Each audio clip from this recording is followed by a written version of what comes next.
Hello दोस्तों, नमस्कार। मैं अपने यूट्यूब चैनल में आप सभी का स्वागत करती हूँ। मेरा बेटी विवाह गीत अच्छा लगेगा तो लाइक कीजिएगा, सब्सक्राइब कीजिएगा और कमेंट में बताइएगा कैसा लगा मेरा गीत।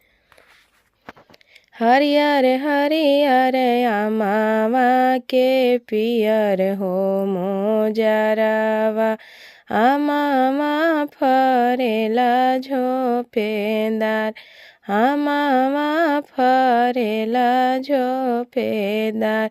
आरे घोरावा चढ़ला आइले दुलाहा, कमन दुलाहा आम देखी गइलन लो भाई, आम देखी गइलन लो भाई।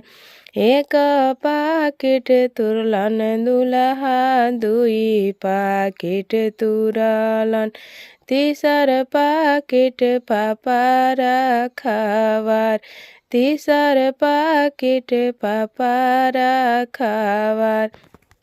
आमामा त तुरला बाबू बरिनी कैला, बतिया के जनी दिहा जवाब, बतिया के जनी दिहा जवाब। एक पाकिट तुरनी ससुर, दुई पाकिट तुरनी, तीसर पाकिट तुही रखवार, तीसर पाकिट तुही रखवार। आमामा त तुरनी ससुर बरिनी कैनी, करब तोहरो बेटी से विवाह, करब तोहरो बेटी से विवाह। आमामा त तुला जीजाजी बरिनी कैला, बतिया के जनी दिहा जवाब, बतिया के जनी दिहा जवाब।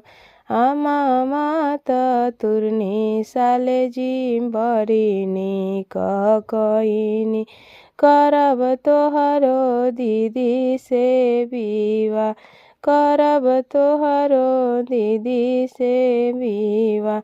हरियर हरियर आमावा के पियर हो मोजरावा, आमामा फरेला झोपेदार, आमामा फरेला झोपेदार।